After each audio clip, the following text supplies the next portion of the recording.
আজকে ঘুম থেকে উঠে যখন দেখছি বেলকনিটার দরজা খুলে ফুলের গাছগুলোতে একদম ফুলে ফুলে ভর্তি হয়ে গেছে। সত্যি এরকম একটা সকাল দেখতে কার না ভালো লাগে বলো তো। আজকের সকালটা দেখে একেবারে মনটা ভালো হয়ে গেল, এত ফুল একসঙ্গে ফুটেছে বলে। এতদিন উপরে রেখেছিলাম, সেইখানে ঠিকঠাক মতো জল দেওয়া হতো না, তাই হয়তো ফুলও ফোটেনি। তারপরে ঘুম থেকে উঠে সকাল সকাল শুরু করে দিয়েছি রুটি বানানো। আগের দিন রাতে আটাটা কুটেছিলাম, সেটা তোমরা দেখেছিলে। তো ওই আটাটাই আজকে সকাল সকাল বানাবো চালের রুটি। এই চালের রুটিটা দুদিন ধরেও খাওয়া যায় বানিয়ে নিলে, আর বেশি থাকেও না। চালের রুটিটা বেশি করেই ওরা বিশেষ করে খায়।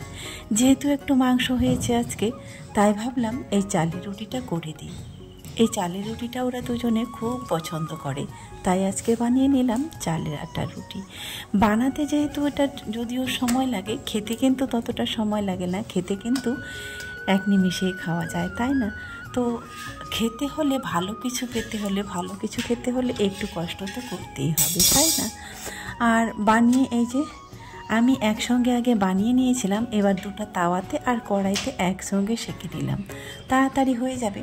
তারপরে দেখো তো বাইরের দৃশ্যটা, আজকে একটু একটু মিষ্টি মিষ্টি রোদ উঠেছে বলেছিলাম সকাল সকাল, কিন্তু না, ঝমঝমিয়ে সেই বৃষ্টি তো পড়েই যাচ্ছে। আর এই বৃষ্টিতে মাংস আর রুটি খাবে, আর তারপরে যদি হয় খিচুড়ি, কেমন লাগে বলো তো। তো চলে এসেছিলাম একটু তোমাদেরকে দেখাতে। রুটি বানানো কমপ্লিট, তারপরে চলে এসেছি একটু এই ব্যালকনিতে এসে দেখি এই যে দেখো গাছটার উপরে কে বসেছিল বলো তো। হঠাৎ করে দেখি একটা হনুমান এসে ডালে বসে আছে। তো এই দৃশ্যটা দেখে আমি ওদেরকে ডেকে ডেকে দেখালাম। তারপরে তো আমার এই বাগানের দৃশ্যটা একটু পর পর আসে, আমি যেমন দেখি তোমাদেরকেও দেখাই। তারপরে এই যে পুঁইশাকের গাছটা, চাষবাস তো ওই বাড়িতে প্রচুর করতাম, এখানে একেবারে বলতে গেলে বন্ধ করে দিয়েছি। আসলে কি বলতো, জলটা ঠিকঠাকভাবে উপরে দিতে আসতে হয় আর দেওয়া হয় না। যেই না কদিন বৃষ্টি পড়া শুরু হয়েছে, আর গাছের চেহারাটা দেখে একেবারে মন ভালো হয়ে গেল। তারপর এটাতে নিয়মিত এখন জল দেওয়া শুরু করেছি, আর না দিলেও কিন্তু এখন ওই যে মেঘের বৃষ্টিতেই কিন্তু জল পেয়ে যায়। তারপরে এই সময়টা এসছি ছাদে, একটু করে বৃষ্টি পড়ছে, তারপরেও কিন্তু দারুণ লাগছে এই ওয়েদারে। তো সেই জন্যই কিছুক্ষণ এই ছাদে কাটাবো বলে তোমাদের সঙ্গেও শেয়ার করি। আর এই মেঘলা আকাশের মেঘলা দিনে যদি কৃষ্ণচূড়ার ফুল দেখা যায়, কেমন লাগে বলো তো। সত্যি খুব মিস করি ওই দিনগুলোতে, যখন মেঘলা মেঘলা আকাশ। স্কুল থেকে আসার পথে যখনই একটা কৃষ্ণচূড়ার গাছ দেখতাম, সেখানে সব বন্ধুরা মিলে একটু দাঁড়িয়ে যেতাম গাছের গোড়ায়, কিছুক্ষণ বসে আবারও আসতাম। আর এই বৃষ্টি ভেজা দিনগুলো কেমন ছিল বলো তো। সত্যি মনে পড়লে যেন ফিরে চলে যায় স্কুল জীবনে। তখন তো মনে হচ্ছিল পড়াশোনা কিংবা স্কুল যাওয়া বিরক্ত মনে হচ্ছিল, এখন মনে হচ্ছে ওই দিনগুলো যদি আবারও জীবনে ফিরে আসতো।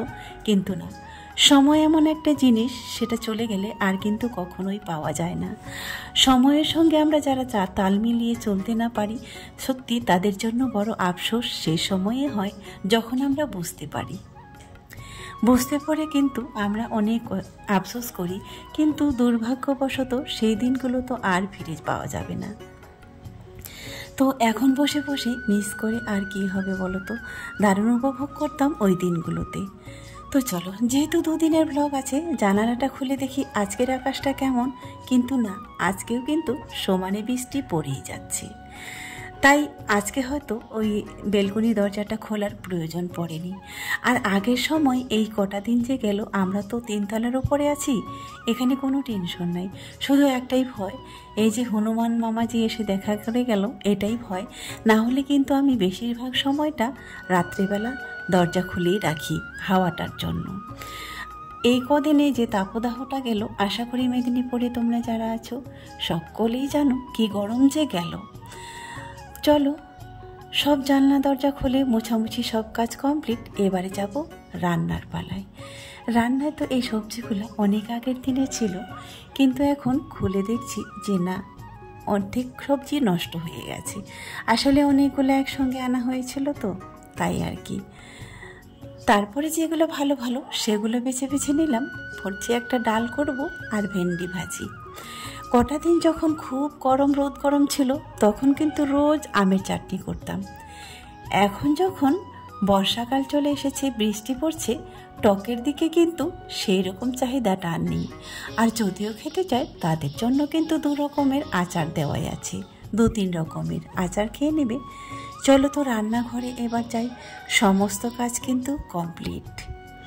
বসিয়ে দিয়েছি রান্নাটাও। এরই মধ্যে আমার জন্য কাঁচা কলা সেদ্ধ আর ওদের জন্য তো আলু আর ভেন্ডি ভাজা আছে।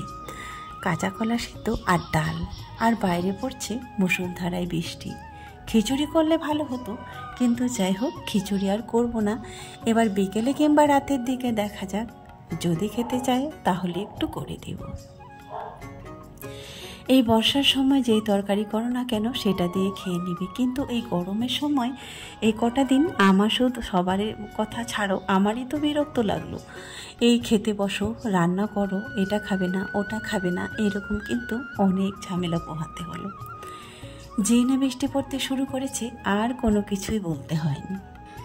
তো বন্ধুরা, যদিও আজকে সারাদিন ঘরেই আছি, তারপরেও কিন্তু ওই ভিডিওতে আসা হয়নি। কারণ কি বলতো, আজকে সকালে ঘুম থেকে উঠে রান্না বান্না করতে যাব, রেডি করব সমস্ত কিছু, স্কুলে যাবে দুইজনে বলে।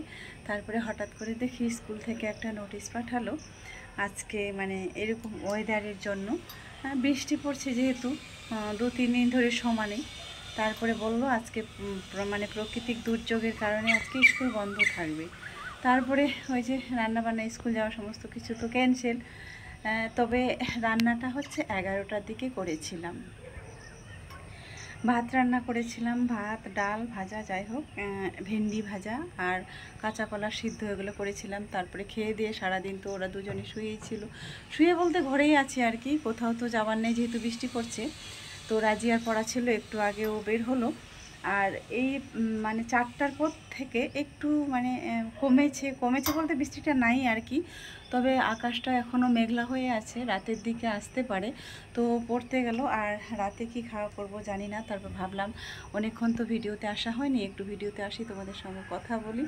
আর এই বেলকনিটা এখন জল দিয়ে ধুলাম, যদিও অনেক কাজ করেছি। তারপরে ওরা হচ্ছে 11টার দিকে খেয়েছিল গরম গরম ভাত, কালকে যেহেতু সারাদিনে রান্না হয়নি। তারপরে একটু পরে রাজা বলছে মা খিদে পেয়ে গেছে। তারপরে খিদে পেয়ে গেছে, ওদের জন্য ম্যাগি রান্না করেছিলাম আর আমার জন্য একটু ওটস করেছিলাম। তো যাই হোক ওগুলা ভিডিওতে তোমাদেরকে দেখানো হয়নি, ওগুলা খেয়ে দিয়ে দুজনে ছিলই। তারপরে এই যে একটু আগে রাজিয়া গেল পড়তে। ঘরের সমস্ত কাজবাজ আমি করলাম, ঝাড়ু দিলাম। এখন মাঝামাঝি আছে কিছু, খাওয়া দাওয়া হলো, ওই মাঝামাঝিগুলো সারবো, তারপরে যাব রান্নায় কি করি দেখা যাক। সম্ভবত এখন রাতে মনে হয় কিছু করব না, ভাত আছে সকালের, দুপুরের যে ভাতটা আছে ওটাই আছে। আমাদের যেমন প্রতি রাতে এই দরজাটা খোলা থাকতো, কখনোই কিন্তু আমরা আগে এখানে এসে দেখিনি যে এই হনুমান মামাজি এই ডালের উপরে বসে থাকে। এখন হুট করে দরজা খোলাতে আর ওকে দেখা মাত্রই তো বলছে মা আমরা যেমন রাতের বেলা দরজা খুলে থাকি, সত্যি যদি ঘরে এসে ঢুকে যেত তাহলে কি হতো বলো তো। সত্যি এদের তো বিশ্বাস নাই, তাই না? তাই এখন থেকে দরজা খোলার জন্য 7 বার ভাবতে হবে দরজা খুলে রাখবো কি না। একটা তো ভয় ঢুকে গেল, তাই না? এই তো আমার বেলকনি আর উপরে গাছটা, তারপরে যদি 2-4 জন এসে যায়, হ্যাঁ ওরা এমনই, যেই গাছে ফল থাকে তখন কিন্তু ওরা 4-5 জন একসঙ্গে চলে আসে। আর এটাই আমার বিশেষ করে ভয় লাগে, না জানি কখন এসে ঘরে হানা দেয় আর রাত্রের মধ্যে গভীর রাতে কখন ঢুকে যায়। এদের কি বিশ্বাস আছে বলো তো? তাই ওরা বলছে মা আজ থেকে আর কোনো দিন ভুলেও দরজা খুলে রাখবে না। ভাগ্যিস ঘরে ঢুকলো না, একটু হলে তো ঘরেই ঢুকে যেত, তাই না? তখন তো ওরা প্রচুর ভয় পেয়ে যেত।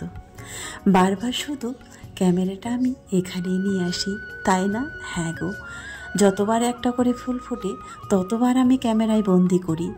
কারণ এর আগে এত কষ্ট ছিল ওই বাড়িতে, শুধু একটা ঘরের মধ্যে রান্না করেছি, শুয়েছি, সমস্ত কিছু করেছি। আসলে আমার গাছ লাগাতে ভীষণ ভালো লাগে। আজকের মতো শেষ করছি, সবাই ভালো থাকবেন।